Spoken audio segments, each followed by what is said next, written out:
So I found out about 12-inch dance records from a Croatian Catholic priest that referred 12-inch dance records to my mom. Mic check 1 2. Mic check 1 2. Hey, if you're tuned in right now, stand by. We're about to go live doing a DC DnB Spotlight from the Annex with me, Thomas Blondet. Imagine that. all right. Well, let's do this. So I'm kicking off on my end. Yeah. And we're live. Maybe a little closer to the mic because mine is a bit low. All right. But that's okay.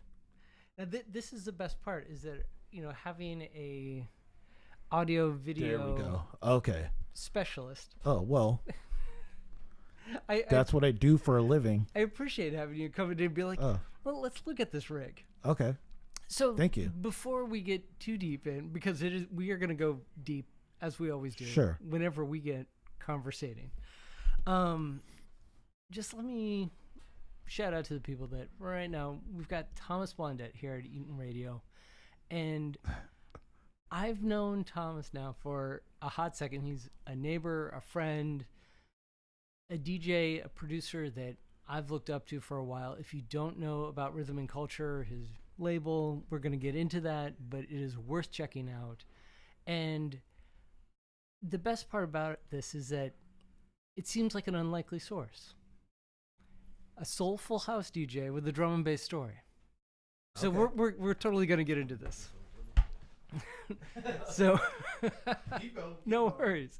And I'm so excited to dive into it and to just see what sort of chaos comes out of this.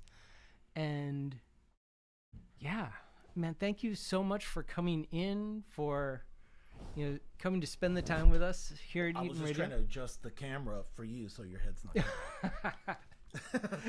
This is the best part, is that he's been critiquing and watching these shows too, and so he knows the platform. Maybe I should get out of your shot. I'm in your shot now. I'm in your shot. Okay, so it's gonna be full of everything tonight, kids. So let's get right into this, shall we? Yes. Thank you so much for coming out, Tom. Thank you for having me. So where does I want to get into the background of how you got into DJing first, and then we can get into DnB and DC stories. But you came around, like born in Queens, went to Florida. I was actually born in Florida. Oh, I thought you were born in Gainesville, Florida. Okay, sorry. But the day after I was born, we went to New York. Okay. Okay, so I wasn't fully off, but I was off. So, all right. So tell me about growing up, your musical influences, and like, what is the first time that you heard music and you remember it, and you, as a source, that you were like, oh, I like this? Oh, well, electronic music or just no, music in just general? Music. Let's start with music in general. We'll get into electronic I think later. when I was like very, very young, my mom and my sister said that I liked Macho Man. The song Macho Man. Okay.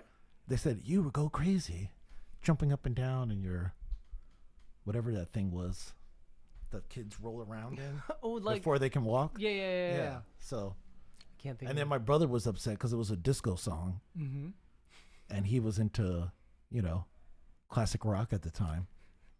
So so you can imagine. But I think like but not just music, but also like the technology of it, and like I was like recording stuff on the radio, like songs that I liked. So that was like the early stuff that I was doing. I just like right away I was like, oh wow, what's this? Oh, I can record it. I like this song, and then I'm gonna go listen to it later.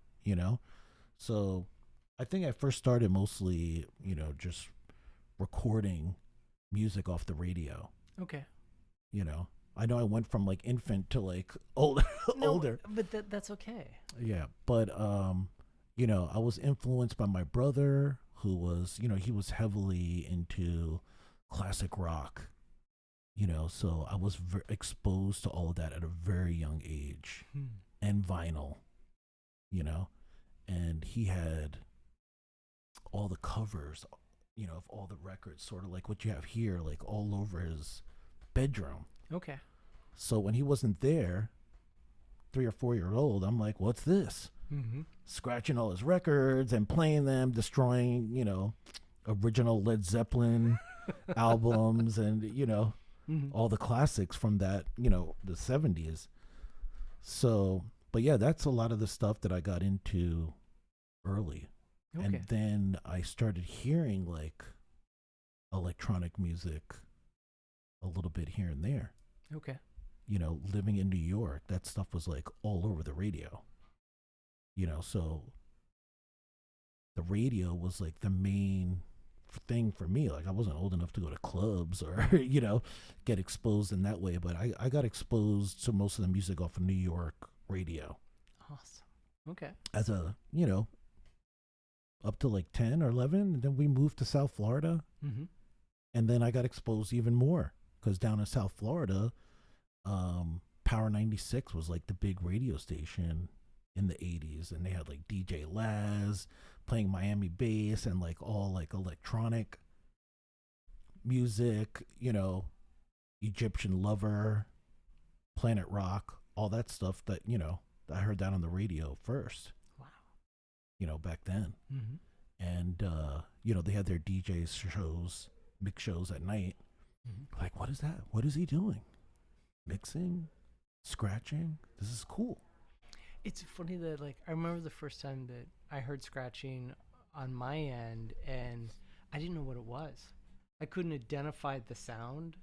And it wasn't until, like, way later, and, like, lots of people talk about it, seeing it on MTV and all that. Like, my first time really seeing it, I don't think I could identify it, except it might have been, like, a Fruity Pebbles commercial. Oh, wow. It was like, and so you had, like, it was like, oh, that's the sound. Yeah, okay, yeah. so it's supposed to be a turntable going back and forth. Yeah.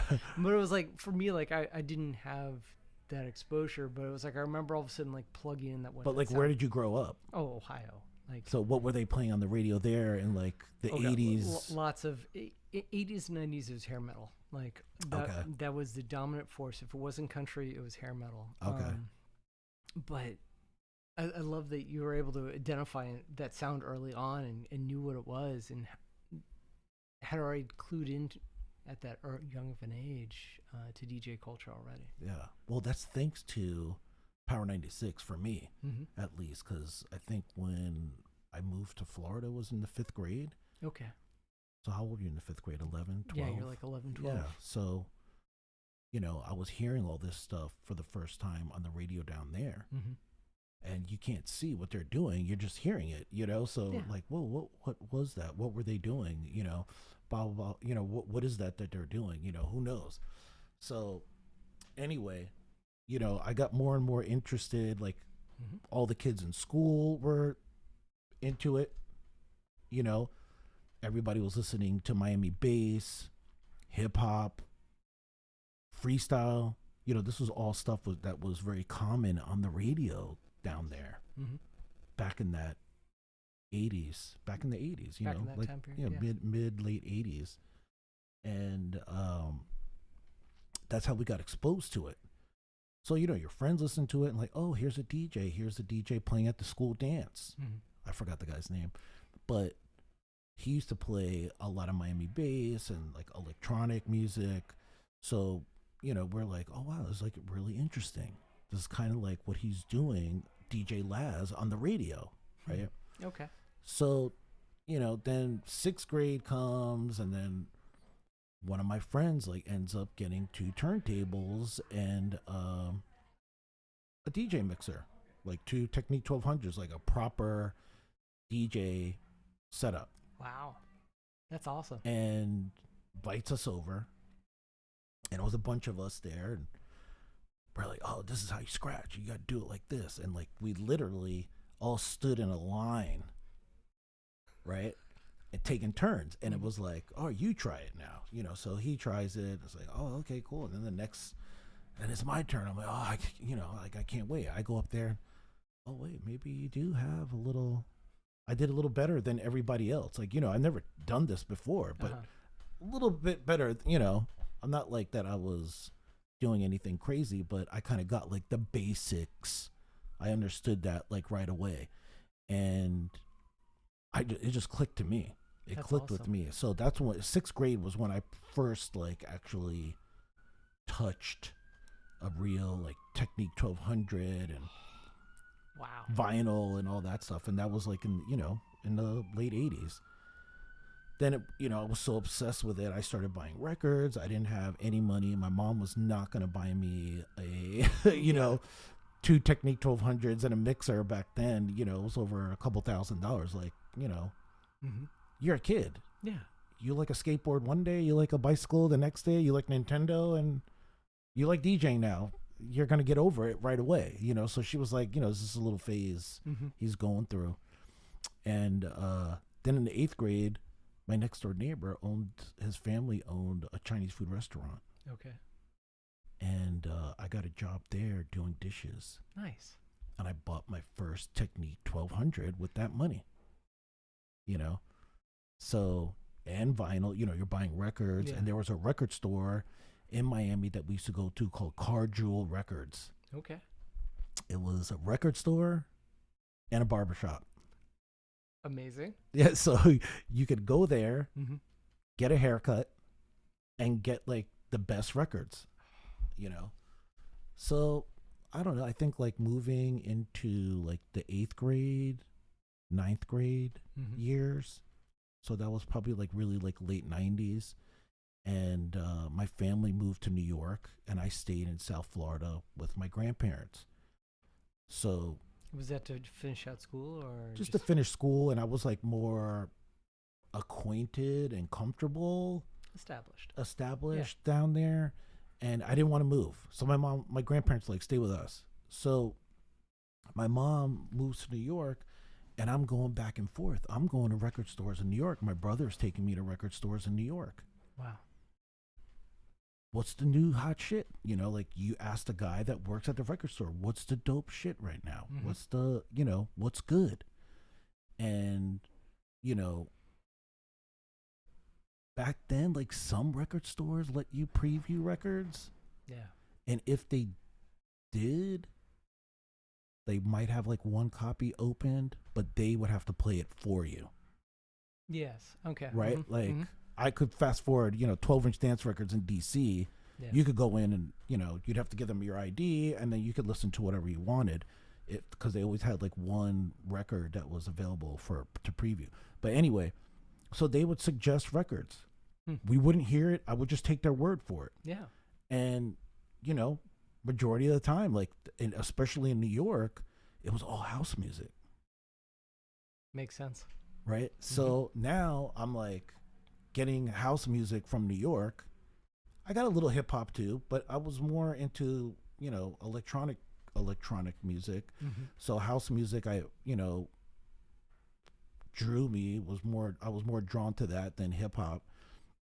And then I was going to South Florida, getting Miami bass, freestyle in New York, because freestyle is big in New York too. Yeah. So I just had like this crazy collection and influences of like freestyle, Miami bass, house music.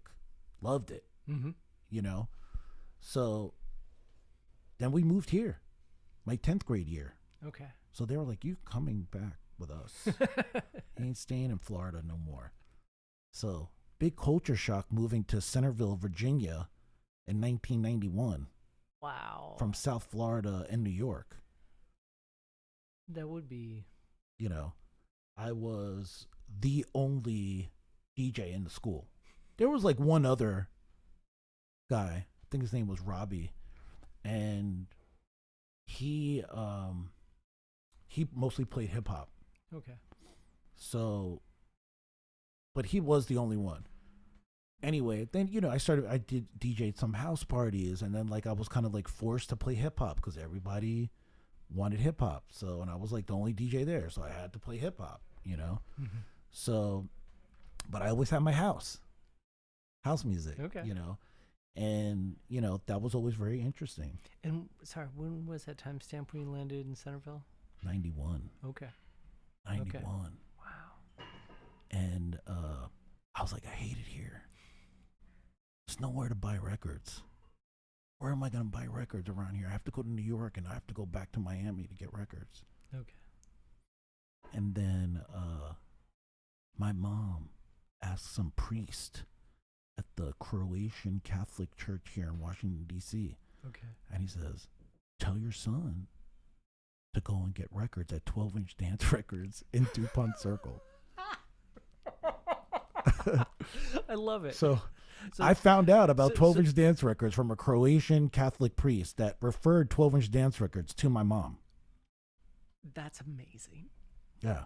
Wow. Okay. Yeah. And what was it like when you first rolled in there for the first time? You know, I don't remember exactly, you know, because I went there so many times. Fair. You know, but I could tell you, you know, I remember Sam Burns, like, from the beginning. You know, he was one of the more nicer guys in there. Yeah.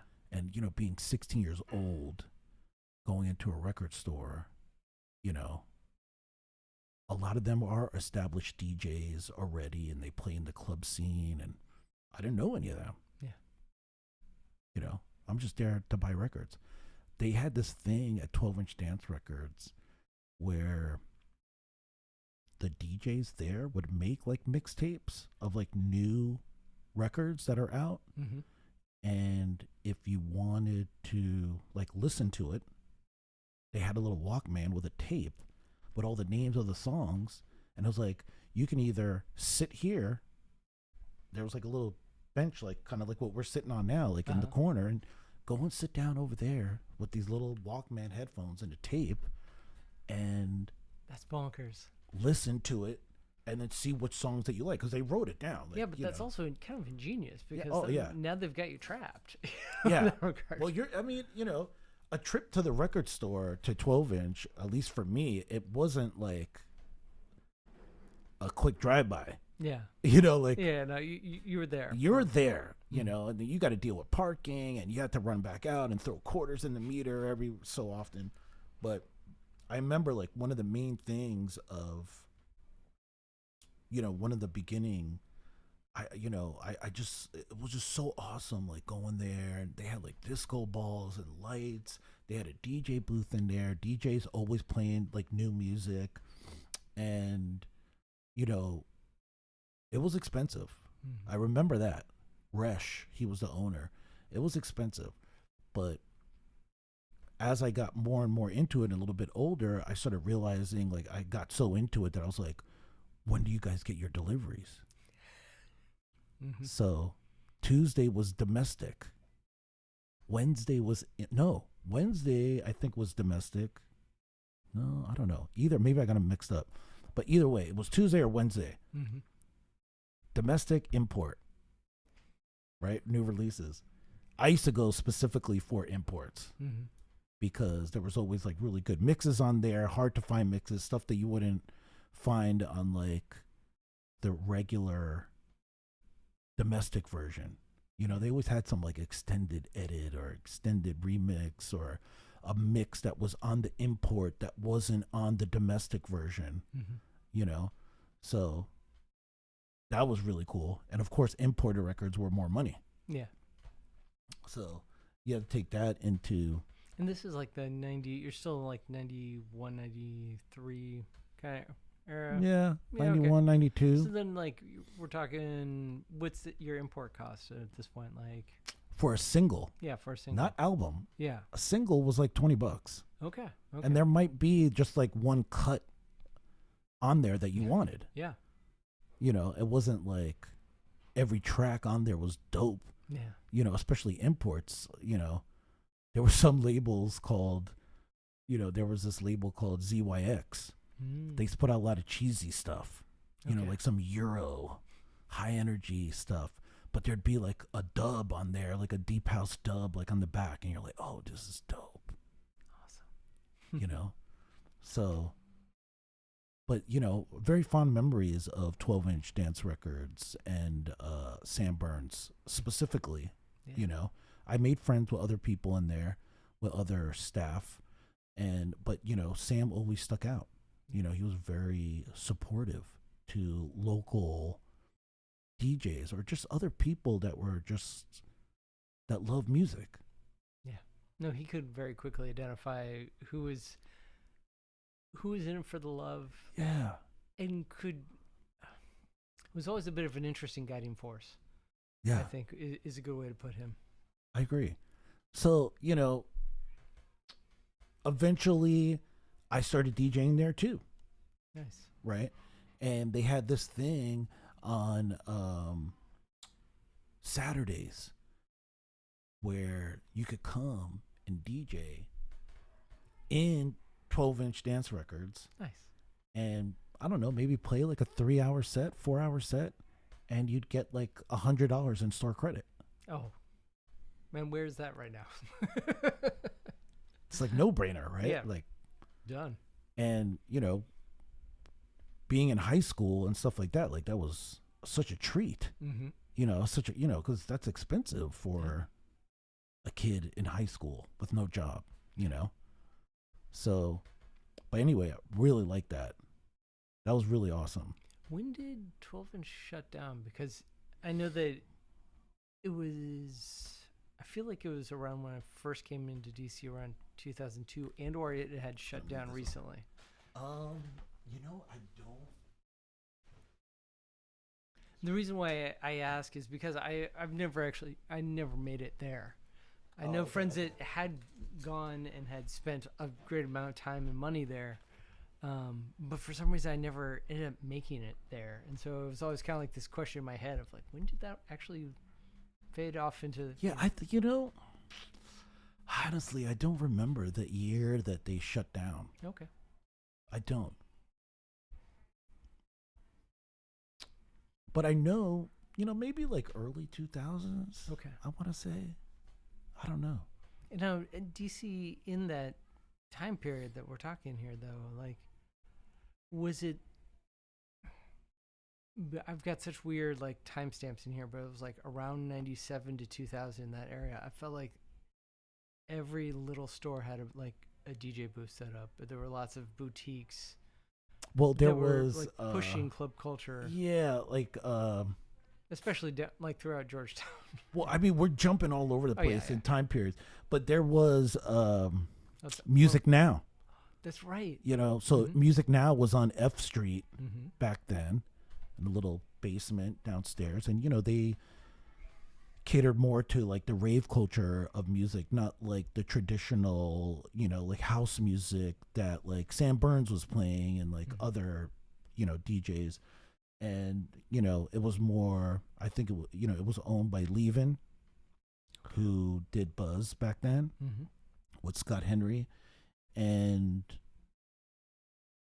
they had a DJ booth. They were DJing in there. They always had very eclectic selection too, compared to 12-inch, 12-inch dance records. And, 12-inch had a lot of really good, amazing tunes, but all the DJs worked there. Yeah. So if there was like 1 or 2 copies, they were taking it first. Of course. Yeah. That's why Sam had all the dope shit back then, So anyway, we that's why I used to know the delivery, because it got to the point where I was like, these guys are getting this stuff before I am. I got to get there first. How can I get in there before they, because these guys were, they'd get the delivery. I knew when the UPS truck was coming. I knew when FedEx was coming, You were an addict. But, more importantly, like not just an addict, but like I really had this addiction to play new music and break new music to people. Now at this time, were you playing out, or was it more the like? Well, I know, because we just skipped around like a bunch of years. I'm not going through like a perfect timeline or anything, but once I started playing, I think my first like real gig was at the Down Under Club. Okay. And I think I was like 17.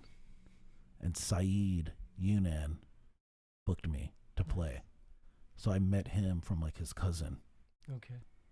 And they brought me some house party that Saeed was playing at. And he let me play for a little bit. And he was like, oh, dude, you got to come and play in DC. And I'm like, I'm not even old enough to do that yet, So that was interesting about that. But I played at the Down Under Club. It's like down the street from here. Yeah. Right down K Street. I don't know if you know what that is. I remember. Actually, yes. No, I can pinpoint where it was. Okay. Yeah. It's like right down there. Yeah. I can show you after we leave. But anyway, yeah. So, I'm not going through a perfect timeline here, so things are all over the place. But that was like my first gig. I think I was like 17 years old. Then I started playing like little gigs like here and there. I was giving my tapes out, like people at Tracks, Fifth Column,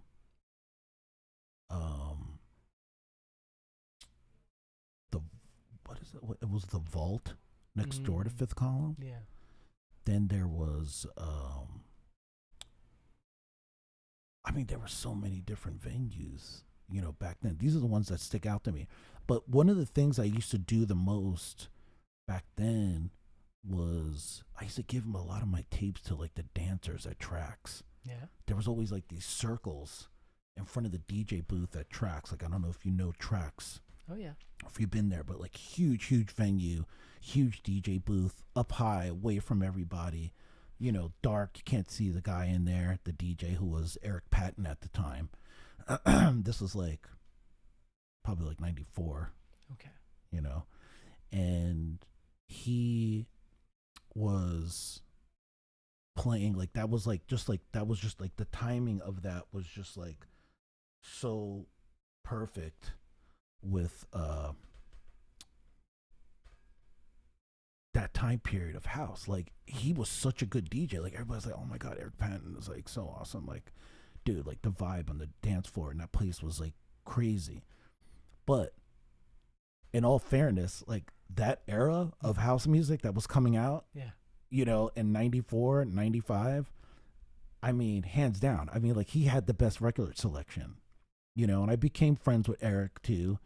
And he was getting promos from Strictly Rhythm, from, all these like well-known record labels all over the world. So he was breaking stuff, because I would run to the booth and I'm like, where did you get this? How, this is not even, is this out? Like, like, I didn't even know what a promo was. I just thought music came out, like, because I was so young, and then I was like, oh wow, they're playing, some stuff I haven't heard. And I go to the booth and I'd see it was like a Strictly Rhythm label, like white sticker, and just they wrote in the name with a pen. I was like, what the heck is that? So, Philip DeHazian, he's saying Sunday nights at Tracks. That was, what's his name's Sidra, or what was his name? Who played on Sunday nights at Tracks? I didn't frequent there that much on Sundays, but I used to go. I went there a couple times. I forgot the DJ's name. It's on the tip of my tongue. But be careful. My wife will probably text in and give you the answer. Oh, good. I need that. It's actually funny. That's why I was like double checking. I was like, oh, okay. Is anyone on the other end like in the chat? But he still DJs, the guy that Philip is talking about. Nice. But anyway, we used to go. We would frequent Tracks on like Thursdays and Fridays. And Thursdays was kind of like Eric Patton played Thursday and Friday at the time. Nice. And on Thursday he would play more raver-ish. Okay. I don't even want to know. I don't know what the term of it. Electronic.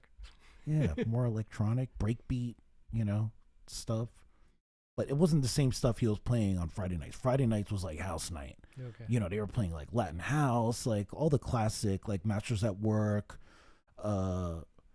Crystal Waters, all the classic songs. Like, they just came out like in that era. And he was the main DJ at that time. Like, it was like the timing for him to be in that position, playing that music at that time was like perfect. And he was a good DJ too. He could mix. Yeah. He was a great mixer. So, yo, Colin Campbell. People are hitting me up on there. Nice. But, so all these things that was going on during that time period, it was just like perfect timing. Perfect storm. And it was also another great place to listen to records for me, right? As a kid, right? Because I'm like, what's this? I was like writing down stuff. What is this song? You'd go to the record store on after the weekend, like, they were playing this at tracks on Friday night. Something with like raise your hands, I can't get no sleep, some kind of song that's like saying like snorting lines again, and you're like, wait, what? And then you're like, oh, Nightcrawlers, pushing the feeling, and I'm like, what? It's like the way he MK chopped it. Like people used to say that he was saying like snort and them lines. Like people used to say that's what they were saying. Oh wow. Back then. Okay. Yeah. At least, you know, people joking around about that or whatever on the dance floor, but. You know, that was a classic tune. I mean, it's a classic track to today. Yeah. You know? So it's funny how people interpreted the way he chopped that sample and what people thought it was. I've heard all kinds of different sayings for that song. And I can't wait to talk about chopping samples later. Yeah, okay. We're going to get to that. Oh, yeah, we are. So at this point, we're roughly 94-ish. Okay. Right? Yes. And when we were talking previous, when we were all setting this up, you mentioned about one of your first tag teams here in DC. Oh, yeah. Like we're going back to high school again. Yeah, let's step back to high school. Okay, let's go back to high school. Just so that we can like set that foundation. So I was dating this girl. It was my senior year at Chantilly. Her name was Lisa. And she was working at Merry-Go-Round. And she knew, you know, obviously that I DJ'd, right? Because everybody used to come to my house, and I DJ little house parties around. Nice. We used to play my mixtapes at lunchtime in Chantilly. Can you imagine house music in the 90s being played in the Chantilly high school lunchroom? That's kind of awesome. Right? That's weird. I loved it. My friend William, shout out to William for playing those tapes in Chantilly high school. But anyway, yeah, so she's like, my manager, Merry-Go-Round, he's a DJ too. He's having a party on Friday. I told him about you. Bring some records and you can play too. Nice. You know, and back then, I was down to do whatever, you know, 16, 17, I'm down to DJ, you know, let's go. So she brought me there and introduced me to Thai T. Awesome. Right? And then we're hanging out. They're playing records. This is my brother, Daniel, a.k.a. DJ Slant, right? I don't even think his name was Slant yet, you know? And then they were the ones that, well, we did a back-to-back set, me and Slant, until like 3 or 4 o'clock in the morning, like who knows what time. And that's how him and I, you know, made friends. But he was playing, I think, like more like breakbeat type stuff at the time. I was playing more house, but we were able to work with each other before he started playing like drum and bass and everything like that, as far as like tag teaming. Nice. You know. But you know, that's how I met them, and they had actually told me about like the rave scene and the rave culture, and like, you know, Thai T was like, man, you know, the rave scene is so cool. Everybody's super nice. The DJs are nice. The scene is nice. It's not as like, I don't know, like, you know, like the club scene's a little bit more like, you know, tough to get your foot in the door as a DJ. Okay. You know, so he was like, you know, you should start trying to play some raves and stuff like that. I didn't even know what he was talking about. You know? That's awesome. Okay. So, you know, I found out about the rave culture from them and rave scene from them. Like, I was already DJing. I had never been to a rave. I had never been to a club. I only heard DJing on the radio. That's how I started. Okay. You know? So when everybody's like, oh, man, I hear stories like, oh, man, I walked into this club or this rave and I saw the DJ and I knew this is what I wanted to do. I never knew that. You know, I heard it on the radio and I was like, I want to do that, but I never seen it. You know, I never seen DJs playing in a club or out in a rave or whatever, you know. But then I started going out and I started, you know, hey, there's a party called Buzz on Friday. You got to check it out. So I went and checked out Buzz. You know, Scott Henry's playing, all these people, Boggle. I mean, like DJs that I never even heard of. I never even heard most of that music. Interesting. You know, so yeah, it was like I got introduced to the rave scene and the club scene from the music, not the other way around. Like usually people get introduced to the music from going to the club or going to a rave. Yeah. It was the opposite for me. That's wild. Right? Like I found out about the raves because I was DJing, electronic. I'm like, oh, we can go there and play music. Oh, you can go there and DJ like at a club. Oh, cool. So anyway, that was like that was like 94. Okay. 95. And I met Saeed around that time period. From Saeed, I met Rob Garza from Thievery Corporation, where Saeed and Rob are a duo. They were called Juju Thievery. Interesting. I didn't know that. Yeah, and they had their first record out where they put it out themselves. They sampled Pasta Dutchie. It's a pretty cheesy song, but it was cool that I personally knew somebody that put out a record. Did I play it? No. But still. But I was like, I had a copy and I was like, cool. I know somebody that made a record. That's an interesting notion, because like now you're like, you did a thing and I physically have a copy of it, and you've taken on that energy now. Yeah, it's like, yeah. Okay. All right. So yeah, they were producing stuff for a while. And that's when I first started getting a little interested in music production, was because Saeed had a little studio too. Okay. At his house, at his parents' basement in Tyson's Corner.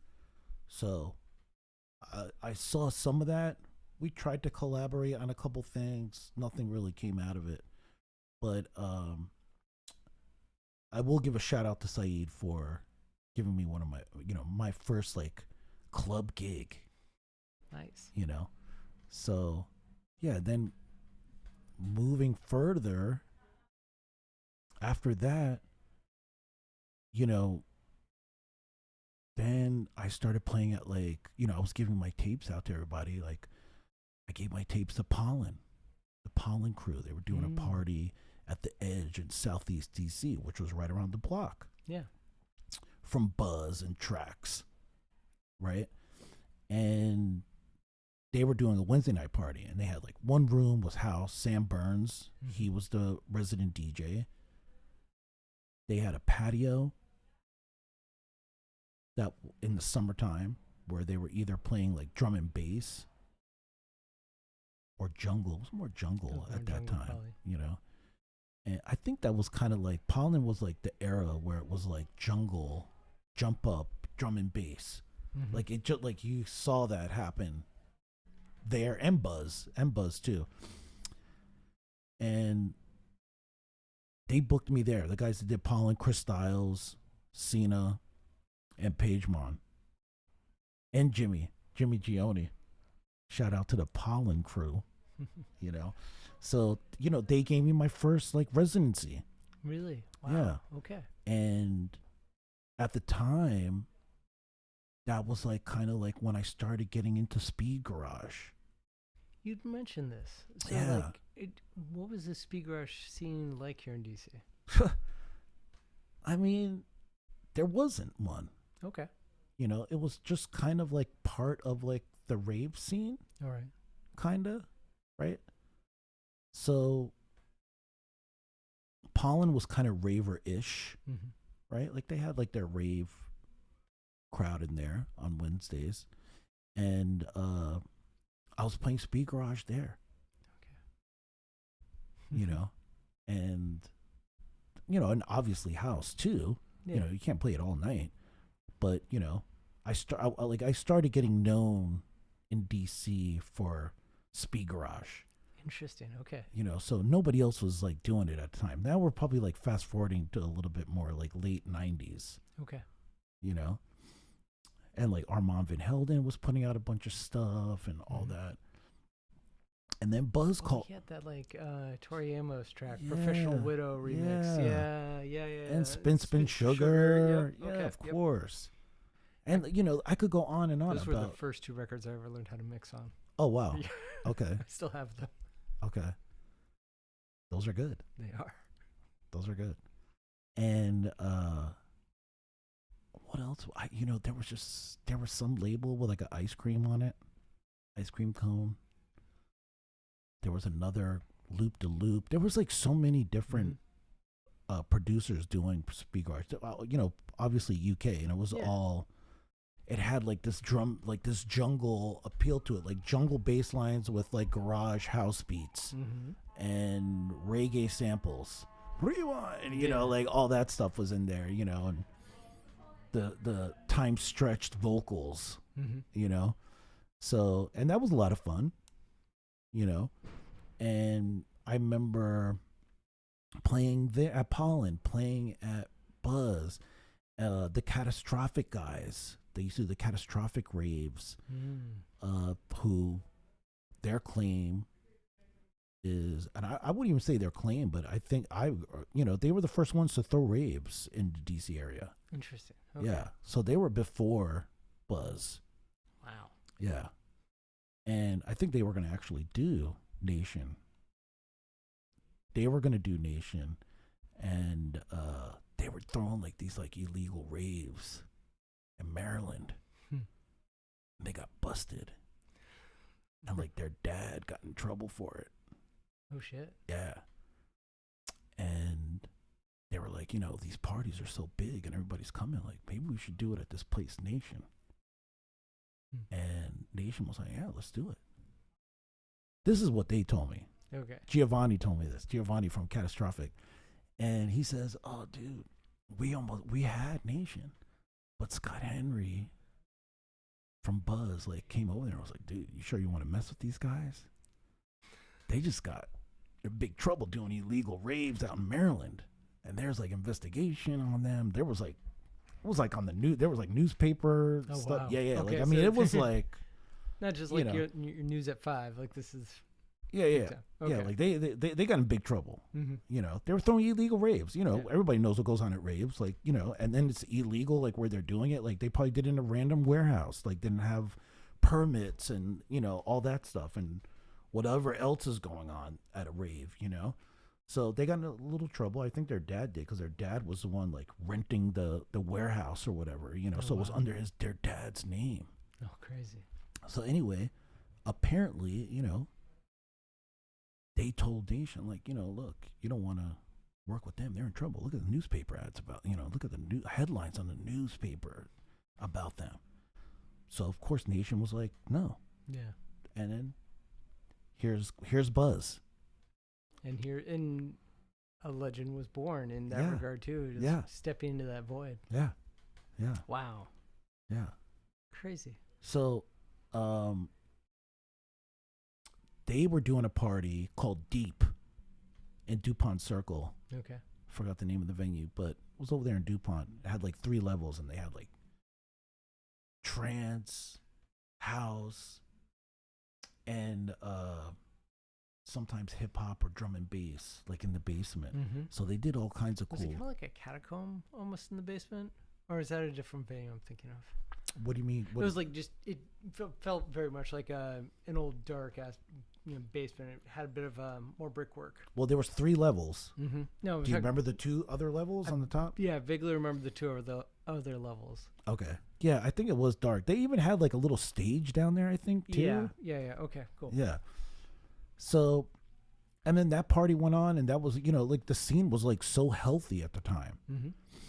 And simultaneously, like while all this is going on, Sam Burns has his Sunday night, the Underground Soul Solution going on. Yeah. At the time was State of the Union. Forgot on U Street. Called. Yeah. And Sunday nights was just like a different thing that was going on compared to the other clubs that was going on in venues in DC. How so? Well, first off, everybody went there to dance. Okay. Everyone. And it was Sunday night, So it wasn't like the Friday and Saturday night crowd, like, you know, even at Buzz, it was like this plur thing going on. But, you know, you had the hotheads coming into Buzz too. Yeah. You know, there was people in there that had like no reason to be there. Like, you know, like, guys, you don't get what's going on here. Like, you're not here for the music. You're not here. Like, well, what are you doing here? You know, like, there's a sports bar down the street, you know, like, go there. So, you know, but Sundays was like, I would say like the more mature crowd of the entire scene, right? Like, that was like more connected with the music, and they would just dance all night. And Sam was just playing like soulful house, like vocal soulful house. I mean, sometimes even for me, I was like, man, this is like, you know, gospel music. You know, it was like real, but it was house. Yeah. You know, and everybody was dancing, like just a good vibe, good energy. Everybody there was just there to get down. You know, I mean, I remember one of my next door neighbors in Chantilly. I'm like, oh, this guy. I'm like, dude, you don't want to come with me on a Sunday here. Like, I don't think you're gonna understand. You know, and he's like typical, like, you know, college, like white guy, like with the hat that's like curved, you know, like, you know, VT, Virginia Tech. And he was like, I want to go. I'm like, all right, come on. Scott Worthington, rest in peace. He passed away a while ago. Oh man. But I took him there, and he don't know nothing about house music, and, you know, maybe from what he saw at my house, but, you know, nothing about like the scene and the culture, you know. And oh yeah, Felipe is saying Sam also used to do Sunday night set at the Roxy, late 80s. That's correct, but that's before my time, so I wouldn't know. But yeah, so, you know, I brought Scott to Sam's night, and, you know, we went there, and it was like a Sunday night. Yeah. He's like starting to move around and everything, and I'm like, oh, okay.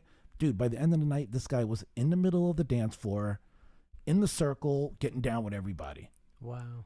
You know, and like that was like a moment where I was like, man, like, there's something else going on here. I mean, you can get somebody like from the suburbs to come here who's not into this music or scene or any, like, doesn't know anything about it. And he really, I could tell he got touched by it, you know?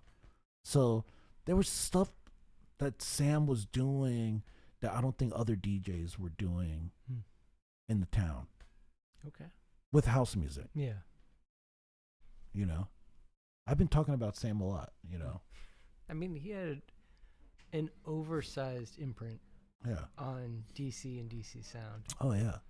You know, Sam being like one of the first people that like I met too, like in the scene, you know, because of the record store. I remember when I played for the first time at Pollen, he came. Really? Wow. He came. He's like, I'm going to come support you for your first gig.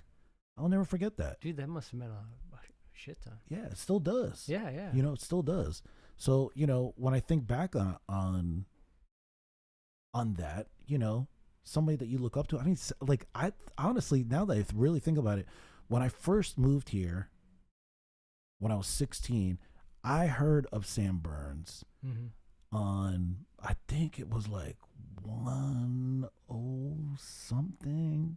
It was like 105.9 or something. It was in Baltimore Channel. Interesting. And I could barely get it in Centerville. Barely. But I knew on Sunday nights he used to play or on Saturday, he would play on the radio.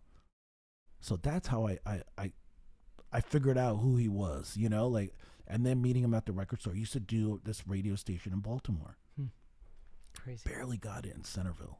It's like 105.9. Okay. It's like a smooth jazz station. Or I don't know what it is now. I think now, who knows what it is, like talk radio or something. And, but anyway, you know, him like doing like, it wasn't just something that he brought out as a DJ and playing. Like, it was also like, you know, his life was like that. Like, he was just like a nice person too. Yeah. And it showed through his music when he DJ'd as well. You know, Nice. very good mentor for me and for, you know, I think every DJ in DC. I mean, like, if you mention DC house music or electronic music, like, you cannot say his name. No. Which, shame on Deep Dish for not saying anything about them in their latest interview that I saw on YouTube. But, you know, I won't get into that. I love Sharam and Ali. So, I want to touch on Burns for just a brief moment more before we move on, because as you start producing, you'd made a comment that when the test, like your mental test of it is like, would you play this out? Oh, yeah. You know, in a night, and or how much it meant when he would actually play one of your tunes. Oh, yeah. In an evening. But when at this point, like moving forward, like when did you actually start producing in a serious way? Well, I have a story. That's another story. Then let's get into it. I You mean, know. it's us. So, man. Come okay, on. so we're gonna go everywhere. You know. Oh, Felipe said that he was using a fake ID to check Sam play back in the 80s. That's awesome. Yeah, I was still too young in the 80s. I don't even think a fake ID would have, you know, I don't think I could even have an ID at that time. You know, I was that young. But anyway, you know, from all this stuff going on, you know, I started playing at Red. Okay. You know, that's how I met like Fareed from 18th Street Lounge and Red, and they owned Open Dragonfly later too.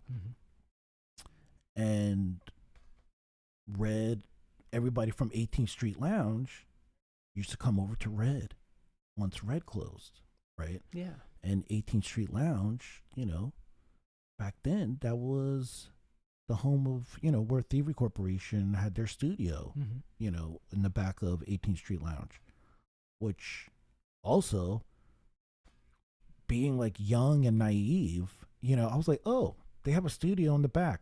Like, doesn't every club have that? Like, I didn't realize, like, you know, when I think back on it now, I'm like, wow, that was amazing. You know, like, there's no other places like doing stuff like that, you know, probably even to this day. Maybe some places, you know, but not like that, you know. But I don't know, just like at the time, it was like, oh yeah, they have a record label in the back and they have records here. You want a record? You want a CD? You know, there's a studio back there. They're making tracks. And I'm like, awesome. Oh, and they own the club too, and they own Red. So they would have studio sessions, come over to Red after, you know. Wow. Okay. Dance all night, everyone's having fun. And then I ended up making good friends with Desmond Williams, who was their engineer. Okay.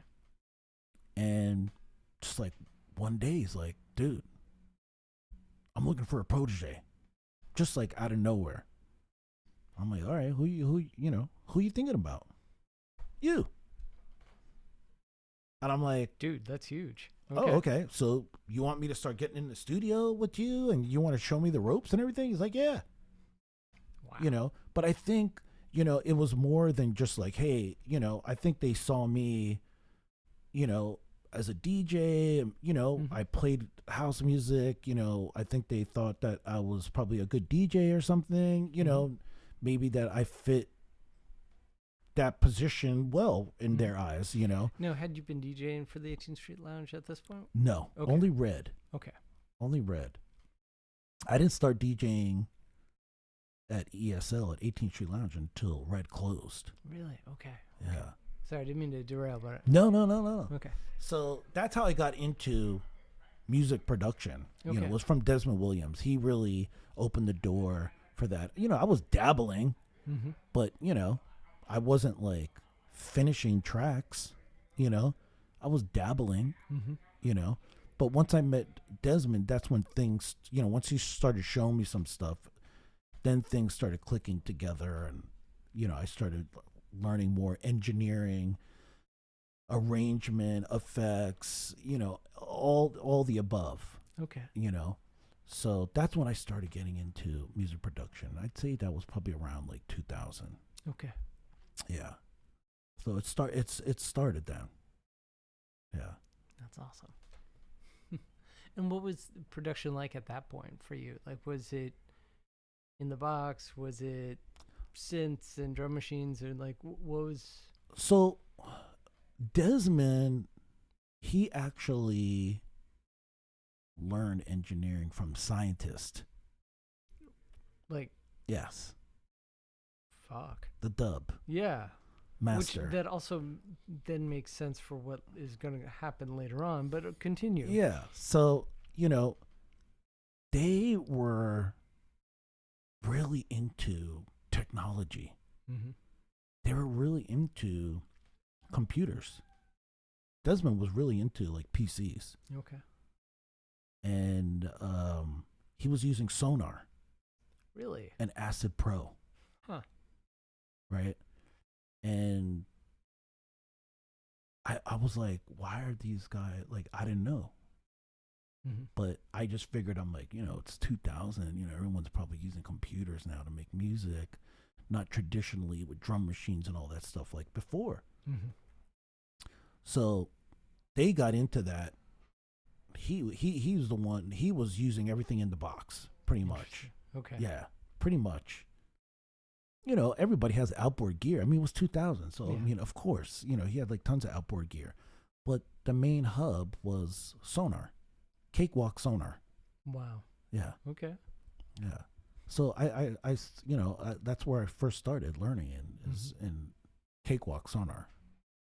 And what was your first release? My first release was on East Coast Boogeymen's record label, Odds and Ends. Really? Okay. And I did a track with Apple. Rocher. Yes. Wow. Okay. Yeah. And what was it called? I can't remember right now. I'm gonna have to go into Discogs. And But find she was that. saying vocals in it like Deep Into Me. Okay. I think that's what it was called. Hmm. Into Me or Deep Into Me. I can't believe it. I can't remember the name of one of my songs. Isn't that amazing? So that was my first release. Wow. Was on Odds and Ends on East Coast Boogeymen's label. Hmm. Yeah. Shout out to Ken and Juan Yeah. and Apple. Yeah. Thanks for that. That's awesome. Yeah. I'll never forget that about them too. It's my first vinyl. Hmm. That was exciting. When you see your first record with your name on it. God, it's gotta be insane. Yeah. And my girlfriend at the time, I don't know where she was, but she was somewhere. And I was like, Ken or somebody was there.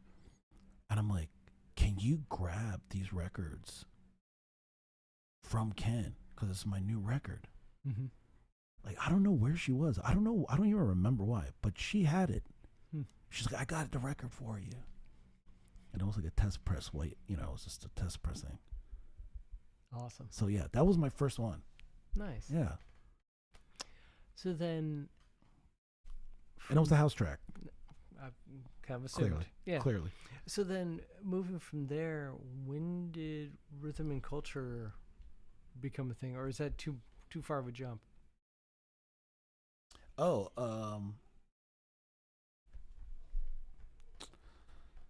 Rhythm and Culture was a record store on P Street. Really? Yeah. Okay. It was on like 22nd and P. Do you know where like the Soho coffee shop is? Yes. You know where the fireplace is? Yes. Yes. Yeah. Uh-huh. So right across the street from there. Okay. Yeah. So it was a record store that was started by Pakadi, Okay. Fareed from 18th Street Lounge, Mm-hmm. Eric Hilton from Thievery Corporation Okay. and 18th Street Lounge, and Yama, who was one of the owners of 18th Street Lounge. It was pretty much the owners of 18th Street Lounge Mm-hmm. invested into Rhythm and Culture, which was Ooh's record store. Ooh was another DJ that played at Red and 18th Street Lounge and all that stuff. Okay. So they opened up this record store in the early 2000s that was very eclectic, right? So let's keep in mind 12-inch Dance Records is down the block. Mm-hmm. And it may have been DJ Hut at that time. Wow. 12-inch Dance Records. I don't. Okay. I kind of. No, the whole era is kind of blurry to me. But Music Now, Mm-hmm. that was on F Street, it later moved to Georgetown on M Street. Okay. That was Music Now. Okay. Then Deep Dish Boys, Ali and Sharam, they bought Music Now and turned it into Yoshitoshi. Interesting. Okay. So Leavin from Buzz used to own Music Now. And I guess their Buzz office was next door. Wow. Okay. And then on top of Buzz office was Deep Dish Records office, Yoshitoshi Records, right? And when they did all this stuff, you know, why do we need another record store? Rhythm and Culture comes and they're playing, they have like this eclectic sound that's kind of like this Thievery Corporation, down tempo, mid tempo stuff. Like Zeb was coming on their record labels like Kodak. Yep. I mean, Organic Grooves. Are you familiar with any of that stuff? A little bit, yeah. I mean, it was very, very eclectic electronic music, down tempo, mid tempo. Like, I even worked there for a little bit. Really? Yeah, Okay. on Mondays. So that's how I got even more familiar with like this sound and everything that they were, you know, that they were doing. And, you know, obviously, like, you know, all the ESL stuff was in there, the ESL stuff, the 18th Street Lounge music stuff. I mean, that was such a big label. Yeah. Back then. I mean, they were releasing so much eclectic stuff. I mean, their stuff was selling literally like hotcakes out of that place. And they had shirts and merchandise, and Thievery stuff was just like hot. Yeah. You know, back then. And they still are. But that era was just like, wow. So anyway, Desmond, who was engineering for Thievery, was on tour with Thievery, like in Europe or something. Something happened in Germany or something. I don't know. Okay. We won't go into the details, but they kicked him off the tour and they fired him as their engineer. Okay. So he comes back. He's all upset. I need to do something, blah, blah, blah, blah.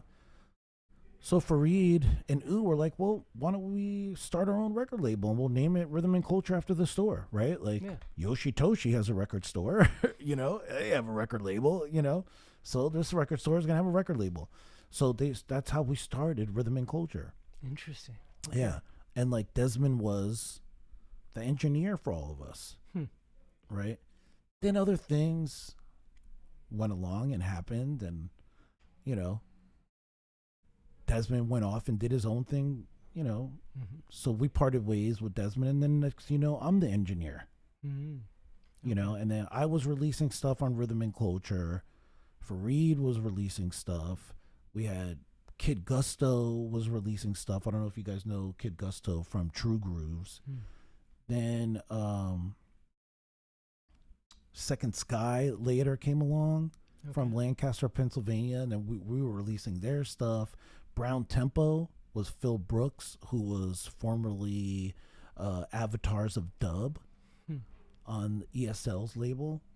So, you know, it wasn't like we had like a huge record label, but, you know, we had a lot of artists and we were doing eclectic stuff too. It wasn't like just strictly house or strictly down tempo or mid tempo stuff. It was just, you know, we were doing a lot of eclectic stuff too. So it stuck out a little bit more than other labels because it was just like, oh my gosh, everyone's doing house music, you know, like everybody's doing this. And nobody was like really doing like down tempo, like lounge type stuff. Like they were, obviously, but it wasn't as oversaturated as like house music. Fair. And drum and bass, sorry to say, but you know, and but I mean, DC had a particular saturation. You didn't see that much anywhere else in the U.S. You did not. I'm gonna put a pin on that one. No, I agree. I mean, it was one of the selling points in getting me here. So I was like, oh, I can have drum and bass all the time and not just every once in a while. Right. So, that's how rhythm and culture started. Yeah. And then, we continued it, and, Fareed and I continued it.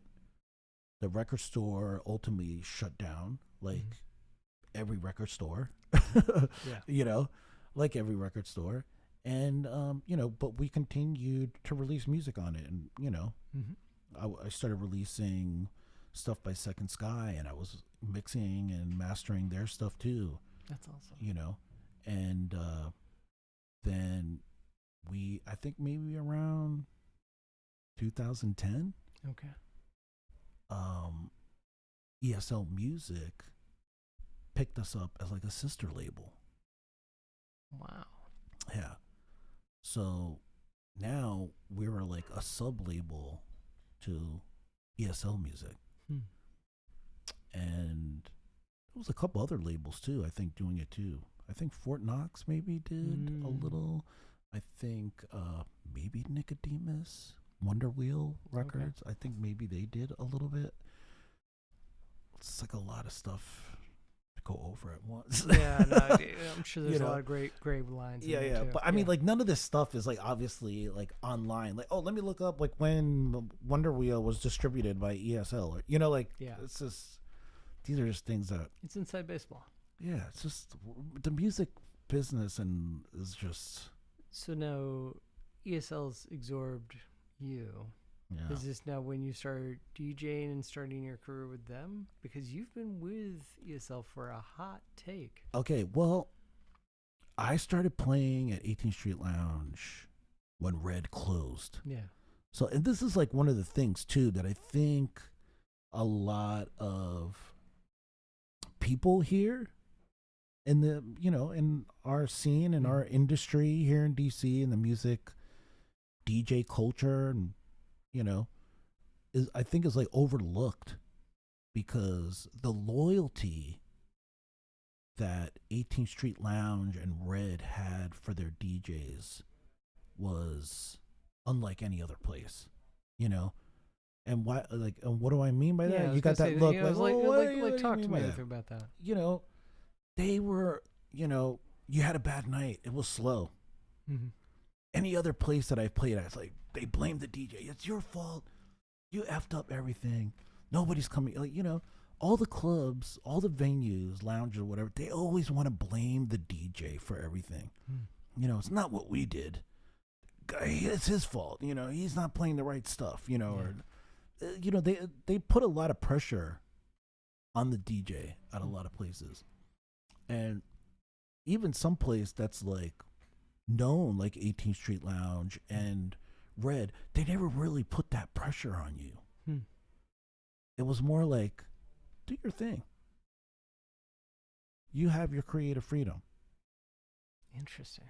Right? And, well, we had a slow night. Weather was bad, dude. Wasn't you. Still did great DJ set. Still played great. Oh, okay. Well, I need to take off for a couple weeks. I'll be back later. Yeah, no problem. Your gig is still here. So, like, when Red closed, any other venue would be like, you're done. Yeah. You hear stories about Larry Levan, or like, when the place closed, like, they were done. Yeah, it's over. Yeah, like, it was done. And they were like, Freed was like, oh, no, you're just going to come DJ at 18th Street Lounge now. Okay. Sam Burns, he was doing Sunday nights at Red. Where's Sam going to do his Sunday night at? Oh, you're going to go over to Dragonfly.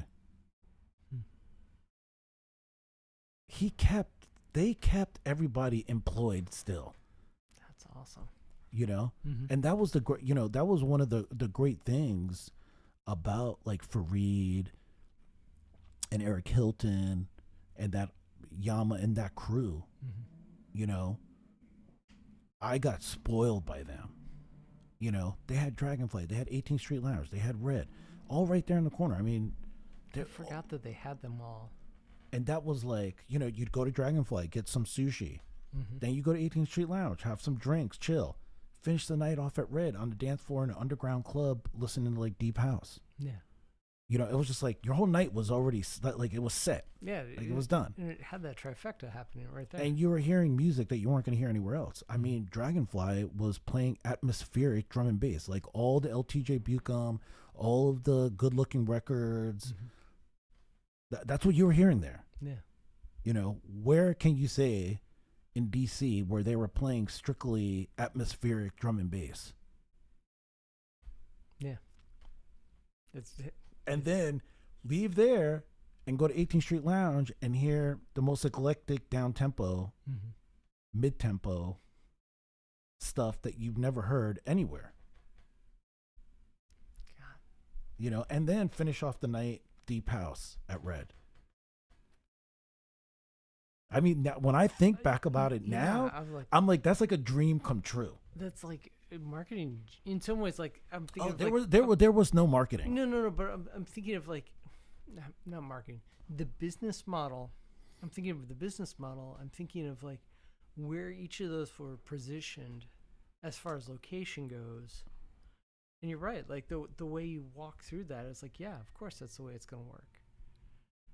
And wow. So you think about this. They didn't advertise, right? Everything was like word of mouth. This is early internet too. They opened up in '93, dude. Yeah. It's like before the internet. Fair. Okay? Yeah. Now, I wasn't there. I was still too young. Yeah. You know, I think I first went into 18th Street Lounge when in like '98 or something like that, or '97. I started playing at Red, I think in like '99.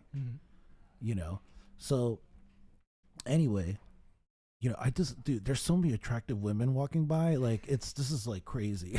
Welcome to Eaton Hotel. I'm so distracted. I'm so sorry. I had to say that. I'm so sorry, dude. There's a lot of attractive women walking by. But anyway, so where were we? Oh my god. We were talking about the trifecta. We're talking about 18th Street Lounge and the entire structure of that. Yeah. Oh well. And timing. Felipe, he made a good comment. The city paper was our internet. This is true. True. It's true. That's true. You got that. Like you nailed it on that. Dude, sorry. No. I got so distracted by that. We're gaining into your. I mean. The 18th Street Lounge and how like they. But we're gonna jump the shark, dude. You've been there for 25 years. But let me tell you how there's a secret of like how they made shit work at ESL and why it did work so well. So it was like, you know, he brought up the city paper. Do you know how much like it was to put an ad in the city paper? I have no idea. Like a couple $1,000 like a week. Really? Right? God. Holy shit. So like one of their things was like, we're not going to spend a couple $1,000, you know, because if you think about it, like every week, you know, maybe it's like a couple $1,000 a month. Yeah. So like their way of promoting was like, we'll just give out like $1,000, $2,000 worth of drinks. Interesting. And you go and tell your friends, come back next week. There you go. Wow. So there was a strategy. Yeah. You know what I mean? There was some sort of promotional logic. Tools, logic going on, but there you go. I love it.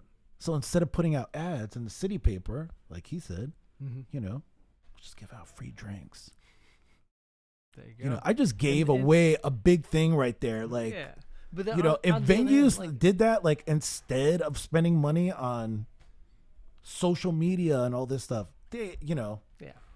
Oh, I can come here and maybe I'll get a free drink this go around. All right, cool. But either way, you know, it's like just helping to lubricate the party a little bit. You know? Yeah. That works. Yeah. But, you know, in addition to that, the music was good. It was different. Nobody else was doing anything like that.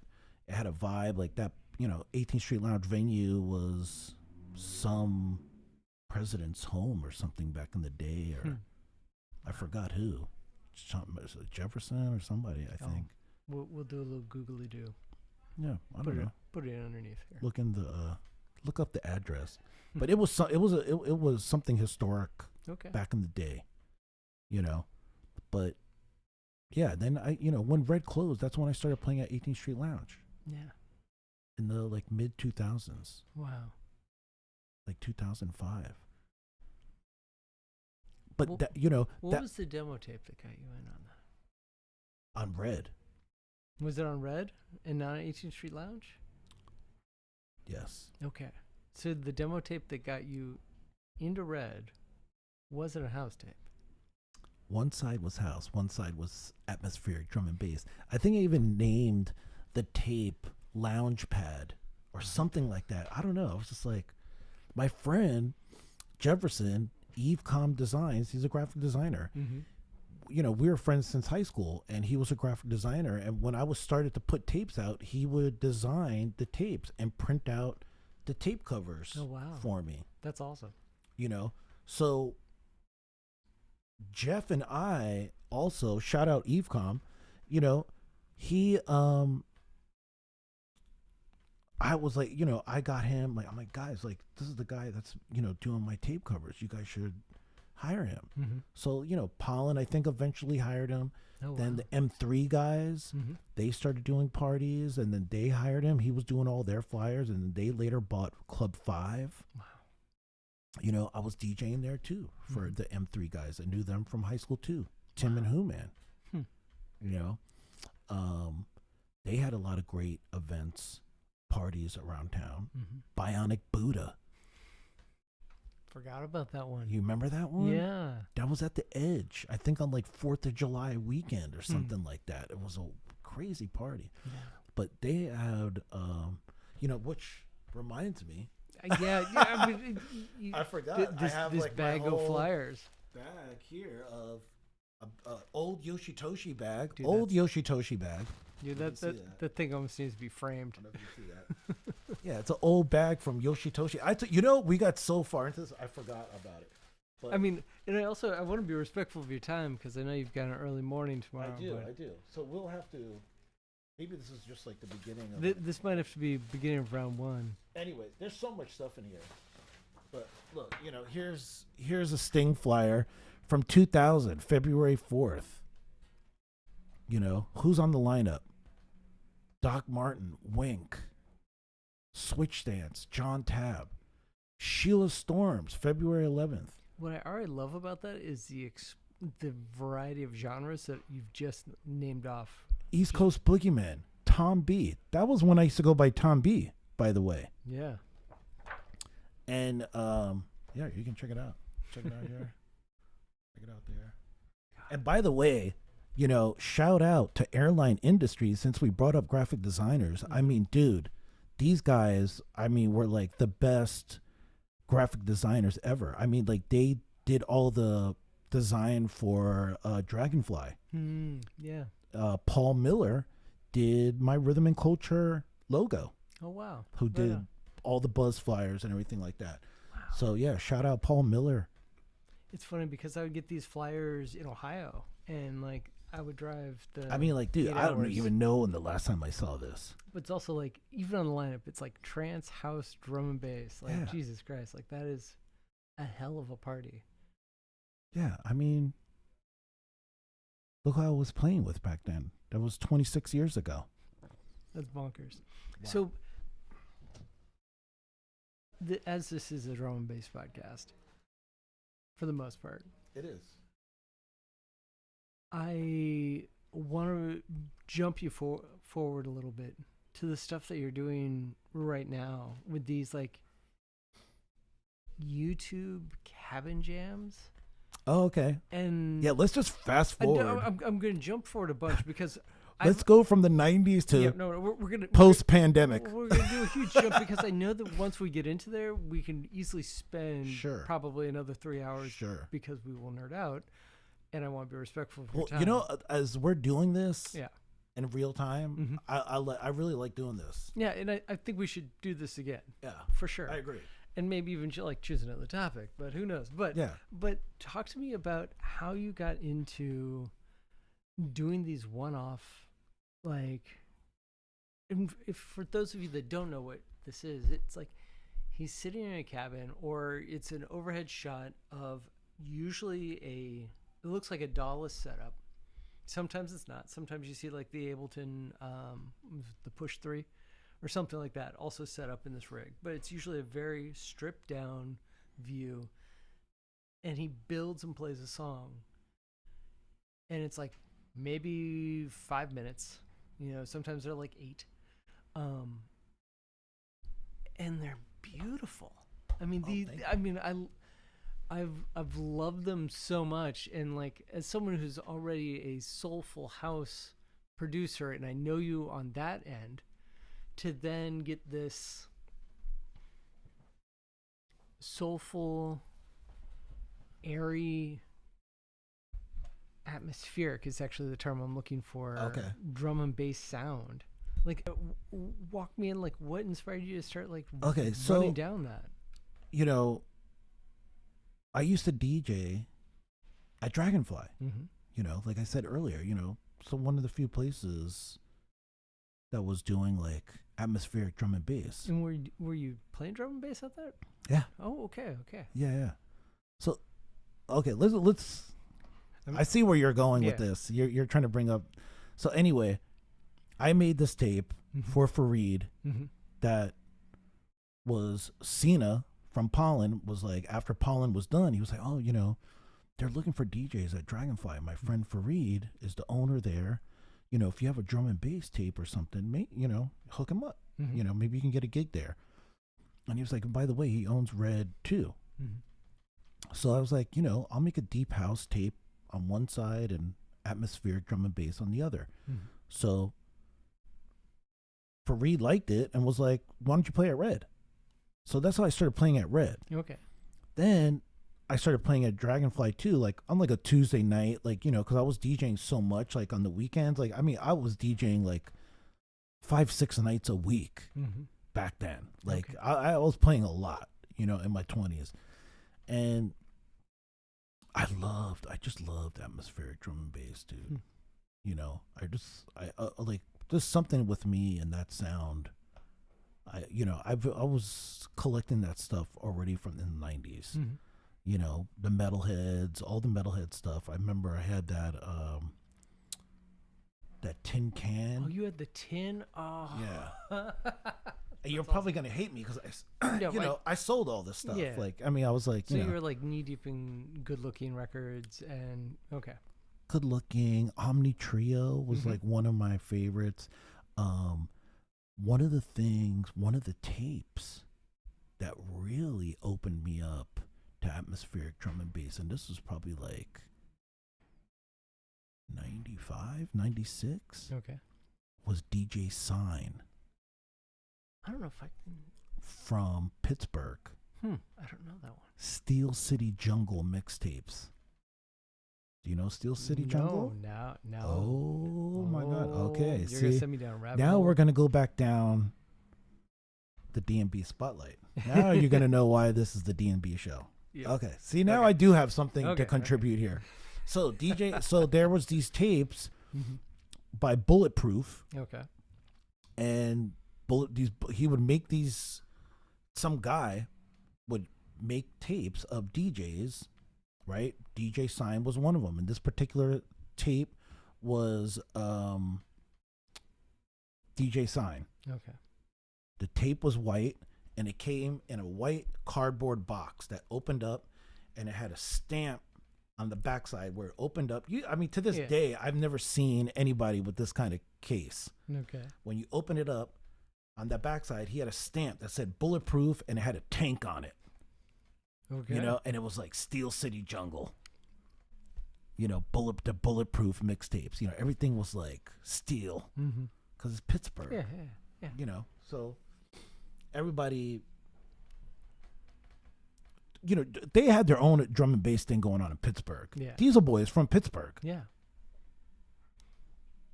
You know, so there you go. Enough said. So, you know, I heard this fucking tape and I was like, oh my God, I'm going to send it to you.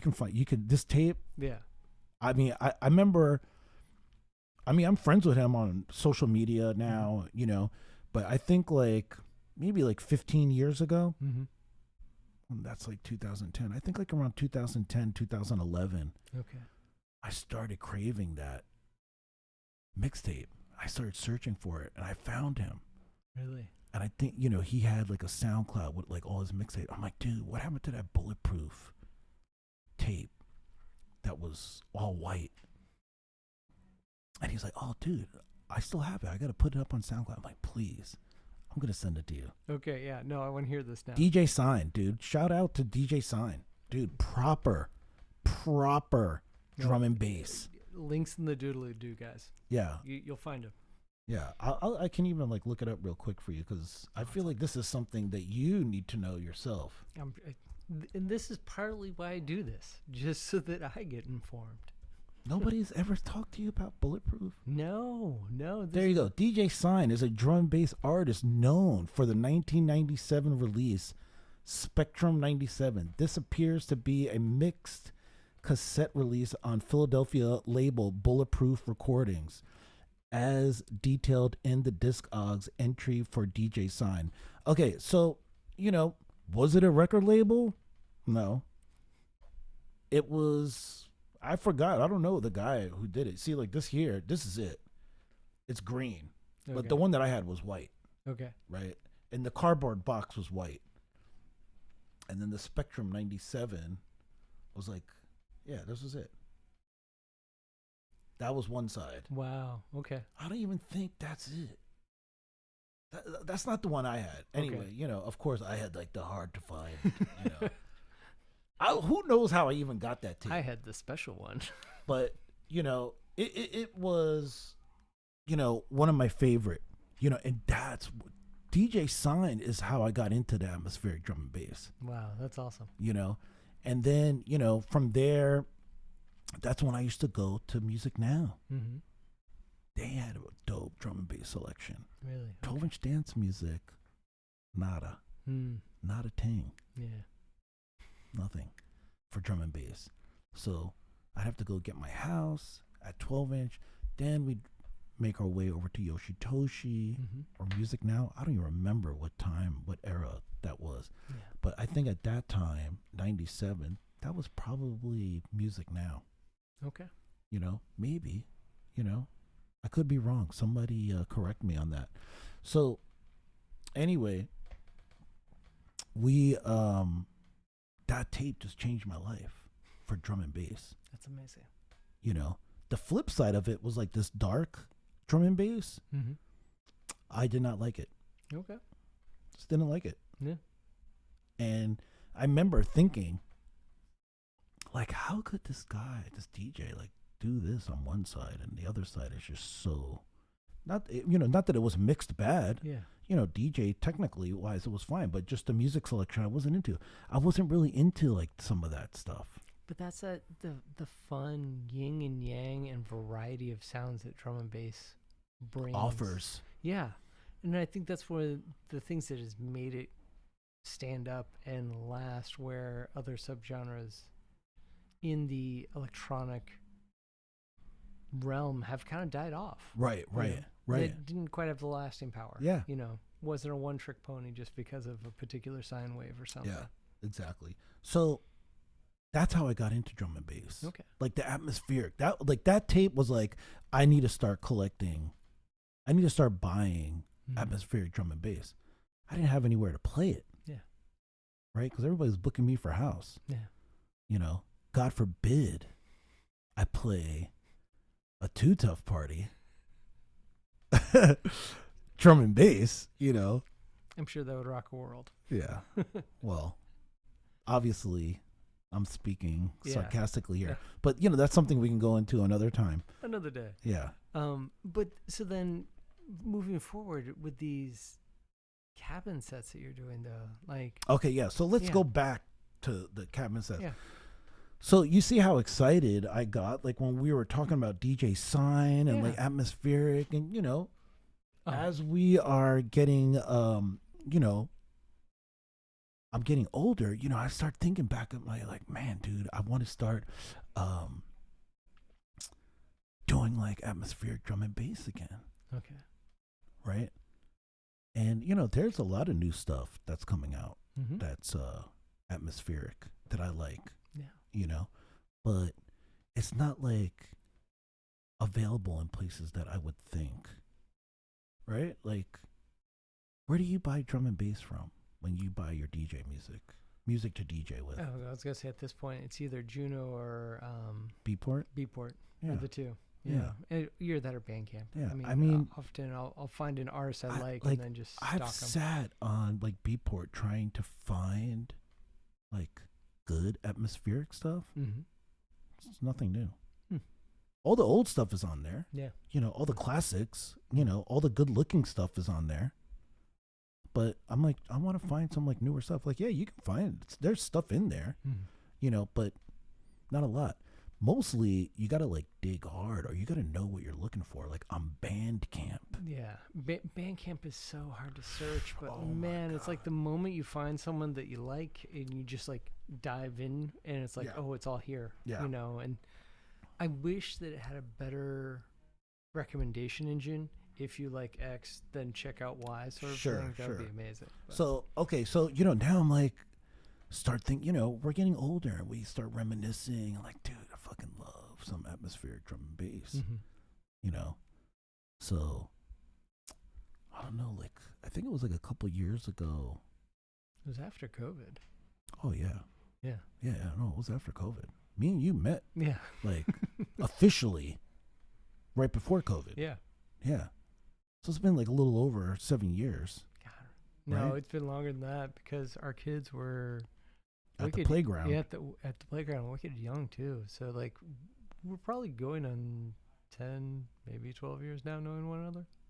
Well, my kids are not that old, so it can't be that long. I mean, I think it was like 18, Okay, 19. I was gonna say my kid's 11, so it might be 8. Okay, Yeah, I think it was like she might have been around 2 or 3. Yeah, I think it was like 18, 19. Okay, Right? yeah, fair.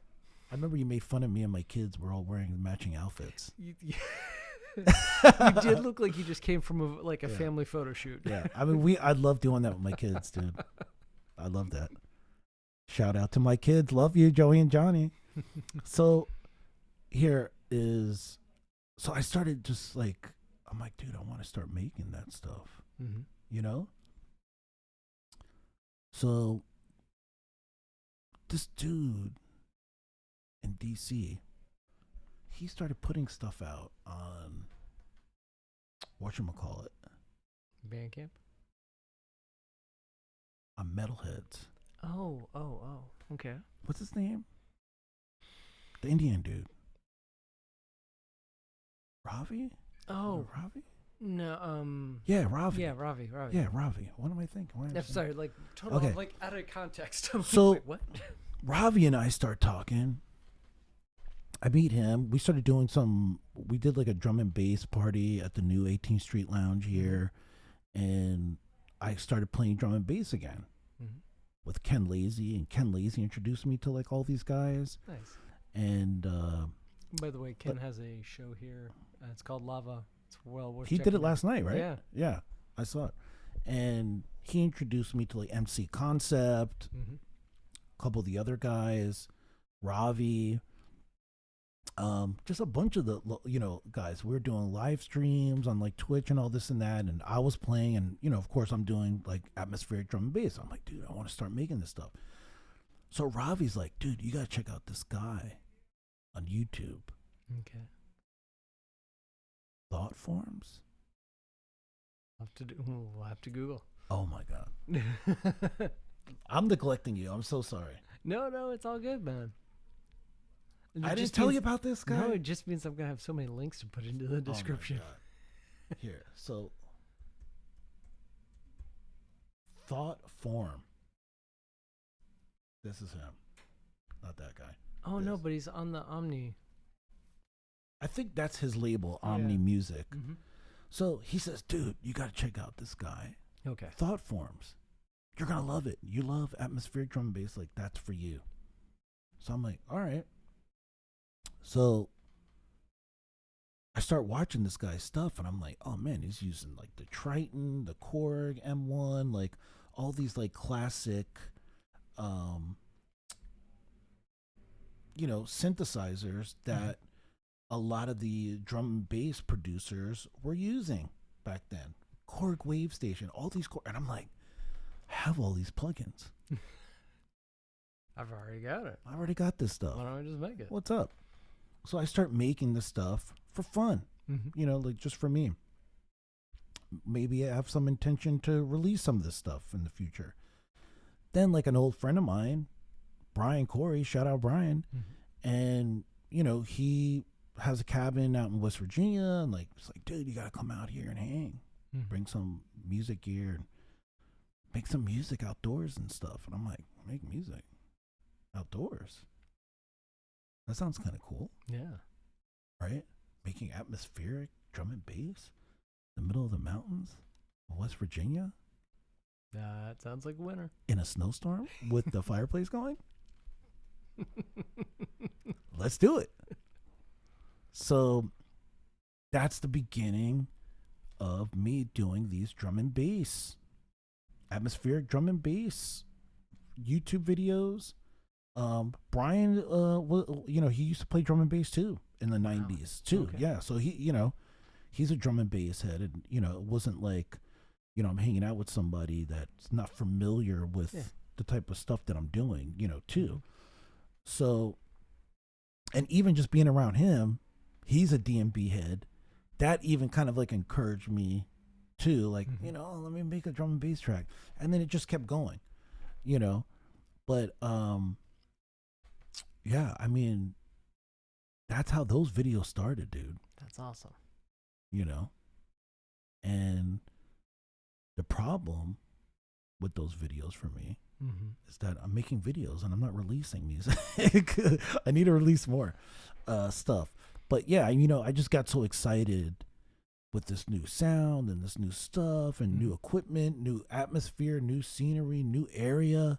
I mean, I've always made music like in my home, I never thought about going across the street from my house outside making music, let alone going out in the wilderness somewhere. Like, just never, the thoughts never like crossed my mind, Yeah.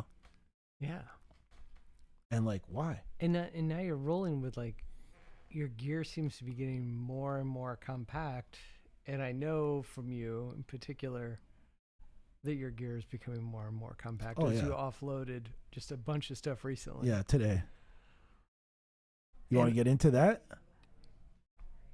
We're already beyond time for you.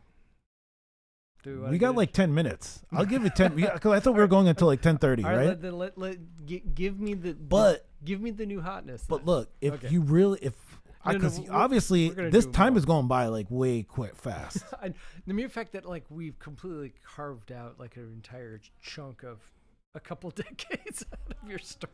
But it's just chunks. Like, I think there's people going to be mad at me because I didn't mention them, and it'll. But this just means that there will be another one. Yeah, because there's more to come. Yeah. So, well, thank you for that. No worries. So, music production wise, Deep Zone. Oh, Kalu, Deep Zone 31. Thank you, Kalu. That's his. Aye, okay. Yeah, you know who I'm talking about? Yeah. Yeah. Ravi. I do know his government name. Okay, yeah. But I have him down as Ravi on my phone. So, wow, people are watching here, dude. What's up? Shout out to YouTube. Mike Freak, Colin, Laurent, Deep Zone. All right, thank you. Big ups. Big up. So, musically, with music creation and everything, I'm using so much equipment. I have a laptop. I'm using Logic. I'm using Ableton. I'm using Machina. Right? That's the software. Now we got to get controllers to use the software, right? Because we want to have like a hands-on, tactile. Yeah. Want to touch, turn, and it's not just about wanting to touch something like to be old school, but you do get a more precise dial in when you're using a knob as opposed to like a mouse. True. But you can also be a little looser as well. Yeah. It's in that looseness. Yeah. Helps to build that swing, which helps to build that groove, and you want to dance. Yeah. So well, there's swing is a whole other thing. See, so you're going there with me. I'm leading you.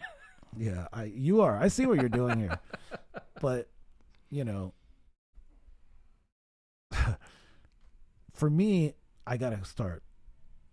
It's just right now, like musically, I'm using so much different stuff: Ableton, Logic, Machine. I'm using all these different things. You see my laptop. I have this Push 3, Machine, MK3, Machine, Jam. Then I have a little mixer controller for the mixer for Ableton. It's just like it's overwhelming for anybody like to like create. Like, so I got into this place where I'm just like fiddling so much and I'm having so much fun doing all this stuff. And I'm like, I'm not finishing anything. I'm not releasing like I should be. So I released an album this year. Right on. Yeah, I released an album in January called Again and Again, and it was just, I moved to a new distributor, Symphonic Distribution. Shout out Oz, the Symphonic crew. They're in Nashville. Really? All the distributors and record labels are mysteriously all in Nashville all of a sudden. Huh. Well, see, this is another whole. We could keep going. Oh, we're just gonna have to. Yeah. So we might have to spin off on a whole nother podcast. Maybe it's just you and me just shooting the breeze. I think so.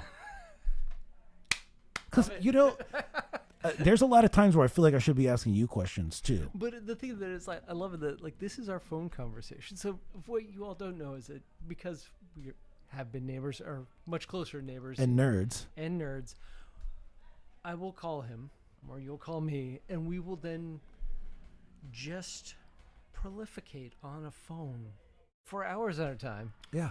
And it might even be like, and then we'll stop for a brief moment because you have to go back to work. I have to go back to work. Something that comes up. But then we pick right back up from where we last left off. That's kind of like what we're doing today. No, this is one of our phone conversations with live streaming. So, True. So anyway,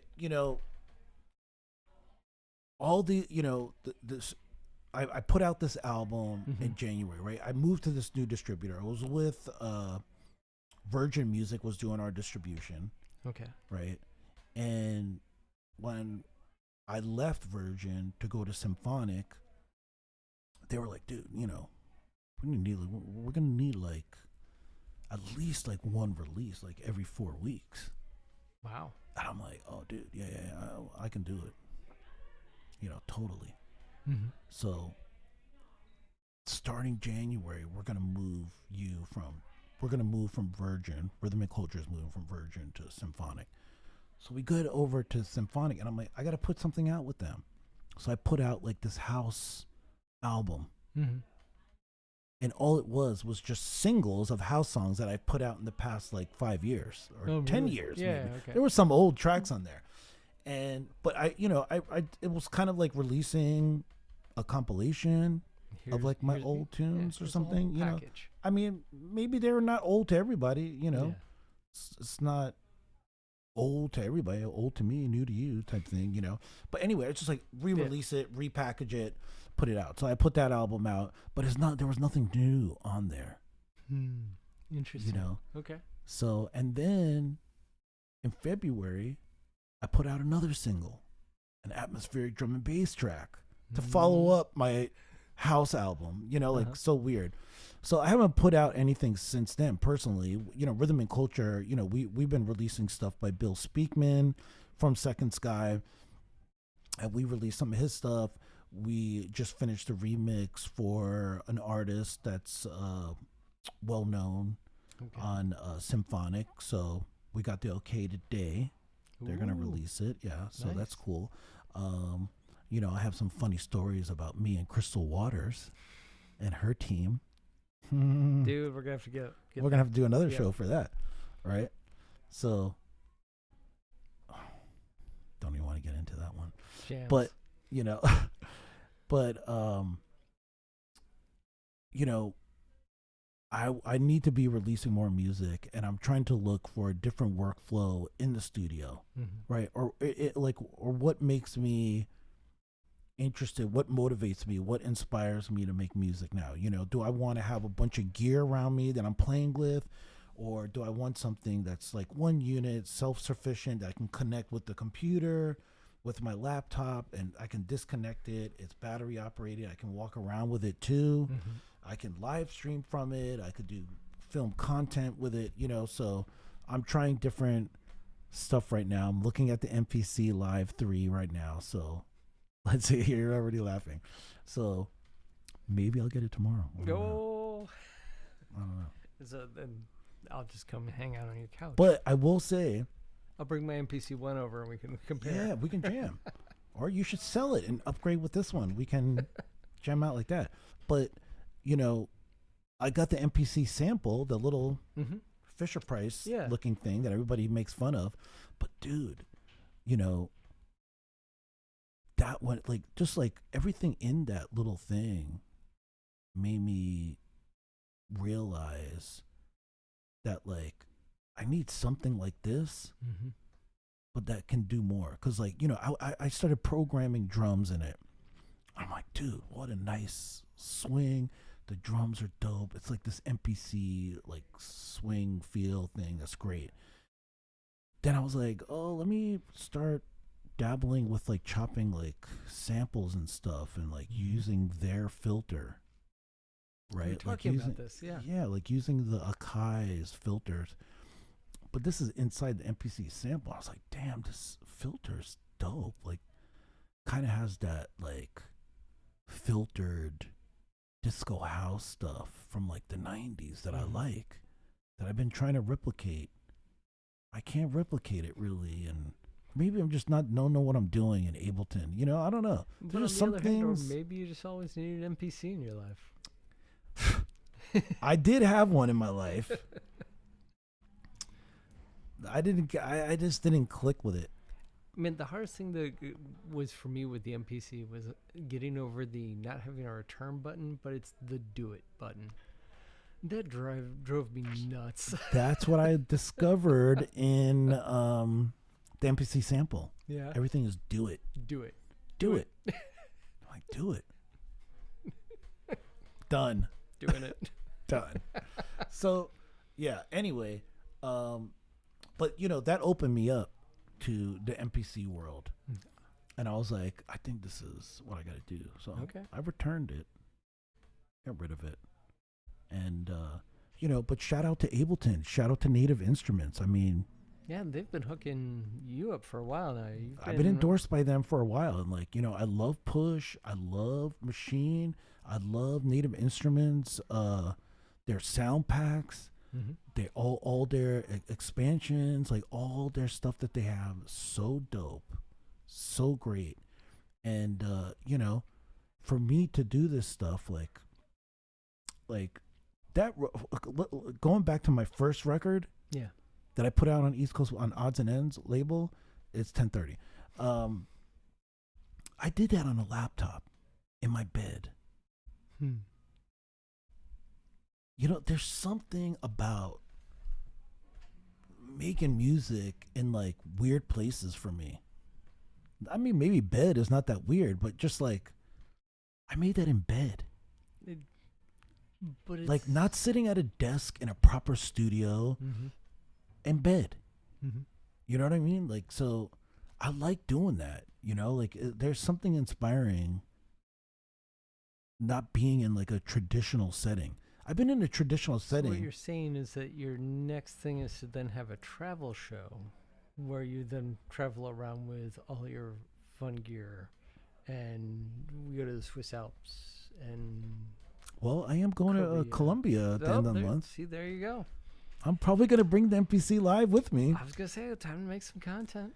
And, it does have a built-in mic. It's got speakers. I can just plug the iPhone directly in there. No, but, I'm trying to find something that I need to be finishing music, and I'm not. I haven't lately. Okay. I know I'm releasing stuff here and there, but it's kind of like out of desperation. I'm like forcing myself, but I need to do some proper releasing. Well, I look forward to hearing your new releases, even if it's under duress. Thank you. No worries. Thank you. And all the links will be in the doodly-doo so that you can listen along too. Yeah. Well, dude, thanks for having me. No, dude, am I ending the show on you? You're or? ending the show, but that just you know, by the way, I've been eating the mic the whole time. We all have been. But it's also been like, I realized that like we both sound like we're having like very low volume, almost But you know, I work in live TV during the day. So every time I'm seeing you, I'm like, let's put it a little closer to you. Oh, Lord, I love it. But anyway, dude, thanks for having me. This is a dope spot. Hell yeah, man. I love it. Are these your mics? No, these are... Oh, this is theirs. Yeah, this is theirs. Oh, okay. Everything else is mine. Okay. But I have one of these. Nice. Yeah. No, I love Do you have guys. one? No, I don't. And you know what? I would want one of these, but I want one with a cloud lifter attached to it, just so that we don't need I have a lifter. do the game push on it. I even put like my logo on here. It's Oh. fancy schmancy. Fancy. Yeah. It's cool. All right, thank you so much for Dude, coming thanks for having me. Can we do this again? Yes. Seriously. No, like, let's do it again. And maybe we should just start a show. I think we should start a show, and I think we could also do it really anywhere. Maybe we like just put a couch out in the middle of a field. Dude, you know where's a dope spot? Hmm. Where that little water thing is by us. Oh yeah. What is that area? It's across the street. And it's like Cameron Run. Cameron Run. Yeah, Yes, Cameron yes. Run. Yeah. I used to jog there all the time during the pandemic. I've always wanted to set up a DJ booth down at that like little beach rock area. Yeah, let's do that. Where all the geese are. Yeah, exactly. Yeah, Yeah. they poop everywhere. They attack you. Yeah. They attack you when you're on your bikes. Oh yeah, they're vicious. Oh, he said, I want to visit the cabin. All right. I think we Don't sell the MPC one. He's telling you that. What? I told him to sell the MPC one. It's got a horrible touchscreen. I saw that. I mean, and don't get me wrong. Is it the One Plus? No, it's not the One Plus. Okay. It's just the one. It's the original one. And I bought that, and I sold my MPC 2000 to buy that because it had the touchscreen. And I was like, okay, I'm gonna commit to this drum machine. Like, this is gonna be my beast.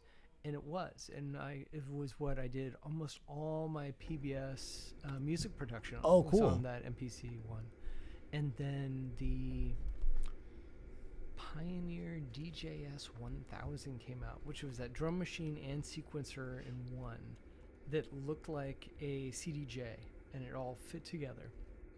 And I fell in love with its workflow, but to this date, the best drum machine I've ever dealt with was the 404, the Roland SP 404. You have that? I had the original, and that workflow, I'm still upset that I got, because I sold that to get the MPC 2000.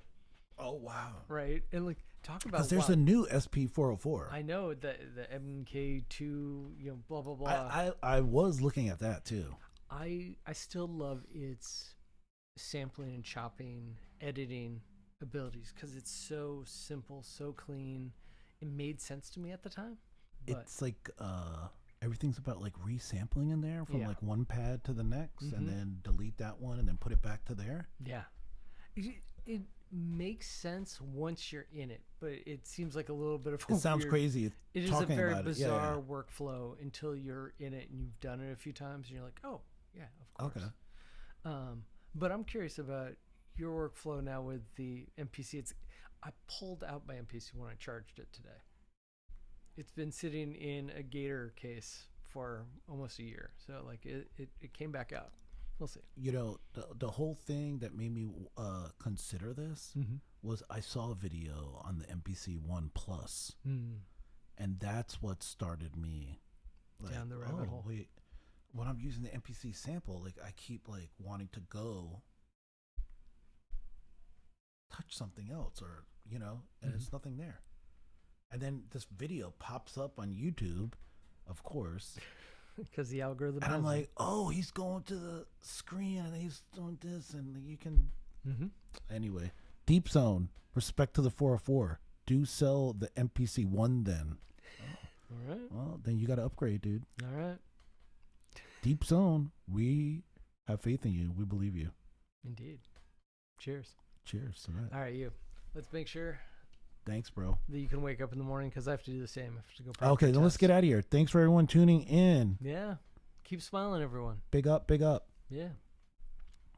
We'll catch you on the flip. Until next Thursday when we do our next DC DnB Spotlight. Keep it locked to the socials. They'll be down the doodly doos